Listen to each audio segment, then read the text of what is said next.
the next day. Guys good morning. જેમ મેં જસરીને સવારમાં નીચે બહાર પેલા કામવાળા રહેતા હોય ને વગેરેના છોકરાઓ એટલું તોફાન કરી રહ્યા છે ક્યારનો વિડીયો ચાલુ કર્યો પણ એમના અવાજના લીધે નથી ચાલુ કરી રહી. તો ચલો જો સવાર મસ્ત પડી ગઈ છે. તક્ષનું બધું પતાવી દીધું, નાહી ધોઈ લીધું, પૂજા પાઠ થઈ ગયો. 10 વાગ્યા છે. ટિફિન બી આપણે ચાલુ થઈ ગયું છે. જો હું બતાવું આજે ટિફિનમાં શું છે. ભાત અહીંયા છે ને મગ બને છે એનું ડુંગળી લસણ ટામેટાવાળા મગ બફાઈ ગયા છે. વ્હાઈટ કઢી રેડી છે. કોને કોને ત્યાં વ્હાઈટ કઢી બને છે કોમેન્ટ કરજો. કોબીનો સંભારો રેડી છે.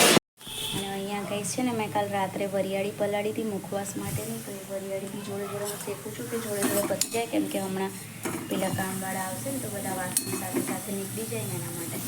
તો ચલો ફટાફટ મગ વઘારીને નીકળી કરીએ. બાકી આપણું ટિફિન રેડી છે ને રેડીનું બોક્સ કાલ આપણે લીધું હતું એમાંથી ક્યાંય સમારી મૂકી દીધું ટિફિનમાં એટલે મસ્ત મજાનું ટિફિન બની ગયું છે. આજે કઢી છે એટલે ટિફિનમાં છાશ નથી બનાવવાની. સાથે સાથે આજે મને ટાઈમ નહોતો મળ્યો તો મારી બ્લેક કોફી બી હું પીતા પીતા જ કામ કરું છું. સવારમાં મમરાનો ચેવડો બનાવી દીધો નાસ્તા માટે. ગઈ જોડે જોડે વાસણ ઘસે જાય ને એટલે જો વાસણ ઘસવાયેલા જ છે. એક ડબ્બો ભર્યો છે બાકી બીજામાં કરી દઈએ. ગાઈ જો આજનો આઉટફિટ આવું કંઈક છે. વ્હાઈટ પ્લાઝો ને એની ઉપર કુર્તો. ગઈ અત્યારે સાચું કહું મને આ કોટનની કુર્તી અને પ્લાઝા અત્યારે મારું ફેવરેટ બની ગયું છે. ખબર નહીં આજ તો વાળવી ઉપર બાંધ્યા છે કેમ કે બહુ જ ગરમી લાગે છે. અને વાગી ગયા છે બપોરના 12:30. તક્ષને 1 વાગે સ્કૂલ લેવા જવાનું છે. જો મેં એક થેલી રેડી કરીને રાખી છે. મારે જવું છે ને તક્ષની બુકને કવર કરાવવા માટે. બુક બાઇડિંગ કરાવું છું, કવર કરાવું છું, શું એ મને નથી ખબર. અને તક્ષની બર્થડે બી આવી રહી છે તો એની સ્કૂલમાં આપવા માટે કંઈક સ્ટેશનરીની કીટ ટાઈપનું કંઈક લાવું છું. તે બંને જવું છે. અડધી કલાક છે મારી પાસે. સ્ટેશનરી છે નજીકમાં તો ત્યાં જતી જાઉં અને પછી ત્યાંથી ડાયરેક્ટ તક્ષને લેવા જતી રહીશ. ઘડી બહાર નીકળવાનો ટાઈમ નહીં તો બીજું 1-2 કામ હતું પણ આજે મને વિડીયો એડિટ કરતાં બહુ જ વાર લાગી ગઈ અને સવારમાં નાસ્તો ને બધું બનાવ્યું હાથે કર્યું એટલે થોડું લેટ થઈ ગયું હતું. તો કેવું લાગે આજ તો મેં કાનમાં કંઈ નથી કર્યું. ગઈ લેટ થઈ ગયું છે એટલે સનસ્ક્રીન બી નથી લગાવી. બોલો હાથમાં બી કંઈ નથી. આ તો એક હું ચાંદીની લકી છે ને ઘરમાં પહેરી રાખું છું એ બસ એક પહેરેલી છે પણ તો બી એકદમ મિનિમલ એટલું મસ્ત લાગે છે ને લુક જો. मतलब वो अलग ही लेवल का बंदा था. अबे साले.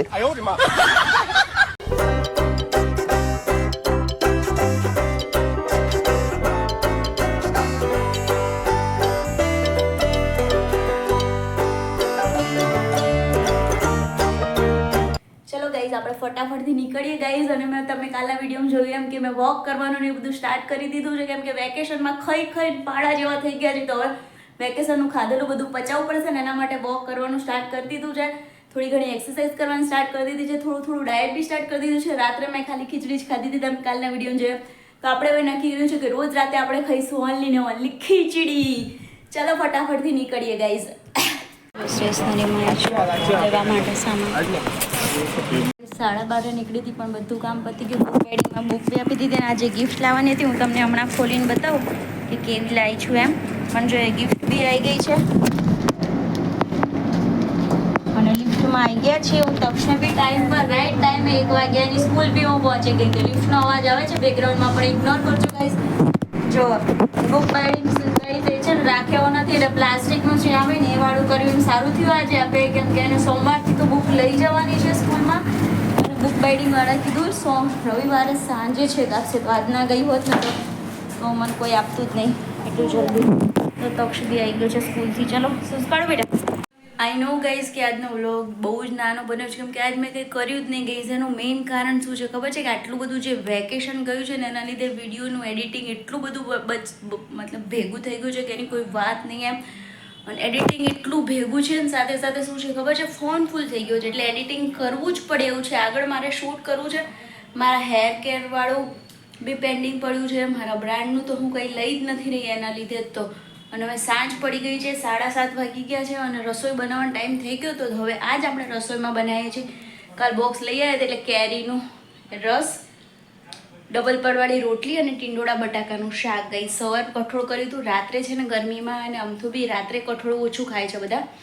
ભારે પડે ને એટલે તો બપોરે એમ થાય ચલો કઠોળ બી બનાવી દઈએ. હવે રાત્રે શું બનાવું? બપોર મગને કઢીને તમે જેમ જોયું એમ કર્યું હતું. કોબીનો સંભારો ને એ બધું હવે અત્યારે આપણે બનાવી નાખીએ. કાલ બનાવ્યા હતા આલુ પરોઠા. હવે રોજ શું બનાવું એવું થાય. રાત પડે છે. બધી લેડીઝનો પ્રોબ્લેમ હશે કે શું જમવા બનાવું. મારો બી સેમ જ પ્રોબ્લેમ છે ગાઈઝ. આમાં આપણે કંઈ કરી શકવાના નથી. જો પાછળ બી બધું ગંદુ પડ્યું છે. આ બાજુ સોફાનું કવર ને એવું ધોયું છે. તક્ષને પેલી બર્થડે માટે હું ગિફ્ટ લઈ આવી હતી એ તમને મેં બતાવી કે નહીં એ નથી મને યાદ. બોલો એટલી આખો દિવસ બિઝી થઈ ગઈ. તક્ષ સૂઈ ગયો ને થોડી વાર તો એ રસોઈની તૈયારી કરવા લાગુ છું, પણ ફોન એટલો ફૂલ થઈ ગયો હતો ને કે એડિટિંગ કરવા બેસી ગઈ હું. ઘણા બધા 70-80 વિડીયો મેં ડિલીટ બી કરી નાખ્યા. કામના હતા ને તોય ફોન જ નહોતો ચાલી રહ્યો. શું કરું, કોઈ ઓપ્શન જ નહોતું મારી પાસે, પછી ડિલીટ કરી દીધા. મારો રસ બી નીકળી ગયો છે, હજુ થોડો બાકી છે કાઢવાનો. થોડો કાઢ્યો છે. આમ તાજો જ ખાવો ગમે ગાઈઝ, એટલે હું લગભગ મેં અત્યારે 4 કે 5 કેરીનો કાઢ્યો, એટલે બધા એને 1-1.5 વાટકી, બહુ ના ખાય પાછા, એક વાટકી જ ખાય એટલે ફ્રેશ ખાવાની મજા આવે. એટલે બપોરે કેરી સમારીને ટિફિનમાં મૂકીને અત્યારે રસ કાઢી નાખ્યો. હજુ આટલો મિક્સરમાં છે, પણ મને બ્લોગ બનાવવાની યાદ આવી ગયું એટલે મેં બ્લોગ બનાવ્યો. એટલે આ બધો ભેગો કરીને ખાઈ લઈશું અત્યારે. મેં તો બપોરના મગ ભાત છે ને તો હું તો પહેલાં એ જ ખાઈશ, પછી 1-2 રોટલી ખાઉં તો ખાઉં ગાઈશ, કેમ કે બહુ કેરીન બેરીન જેમ કીધું એમ થોડી ડાયટ કરવી પડે. એવી જે મને કેવું છે ખબર છે, મને એમ કે જ્યાં સુધી હું કંટ્રોલ કરી શકું, સાચવી શકું મારું વેઇટ ત્યાં સુધી સાચવું. જો પછી ઓવર વેઇટ થઈ જાય તો વેઇટ ઉતારતા બી નહીં આવડતું, એક્સરસાઇઝ કરીને બી થાકી જવાય એવું થતું હોય છે ગાઈસ. કેમ કે મને ખબર છે પ્રેગ્નન્સી પછી મેં કેવી રીતે મારો વેઇટ ઉતાર્યો છે. પછી બેબી ફીડિંગ કરતું એટલે ના ઉતારી શકું, પછી તો કેટલી એક્સરસાઇઝ ને છોકરું રાખવામાં હાનથી મેં જો કે પછી મારો તક્ષ થોડું તોફાન કરતો હતો ને એટલે એની પાછળ ઉતરી ગયો હતો. પણ વેકેશનમાં સમર કેમ્પને એવું કર્યું, પછી વેકેશનમાં તો કેવું નવરા બેઠા ખા જ કર્યું હોય. છોકરાને ભૂખ લાગે તો એની જોડે આપણે ખાવા માંડી હોય. પછી મમ્મીને ત્યાં ગયા ત્યાં તો રોજ મસ્ત બનાવીને ખાધું ને મમ્મીને લોકો થોડું તક્ષને રાખતા હોય એટલે એ બી શાંતિ હોય. તે બધામાં છે ને આપણું વજન, મને એવું લાગી રહ્યું છે કે મારું વજન વધી ગયું છે. હવે તમે કોમેન્ટ કરીને કહેજો કે મારું વજન વધ્યું છે કે નથી વધ્યું. હજુ પાછળ નાસ્તો કરતો બધું ઢોળ કરીને પાછો અંદર ગયો. પણ સાફે થોડી વાર રહીને કરીશ. આમે આરતી ટાઈમ છે એટલે કચરો નહીં વળાય અને મારે રસ કાઢવાનો છે. પતાવી દઉં, લોટ બાંધો ફટાફટ ગાઈઝ. અને પછી ગરમી એવી લાગવા માંડે છે, મારે રાત્રે વોક કરવા બી જવું, બધું સાથે ભેગું થઈ જાય છે. એટલે ચલો ને અંદર બૈડામાં તો રેલા ઉતરે છે.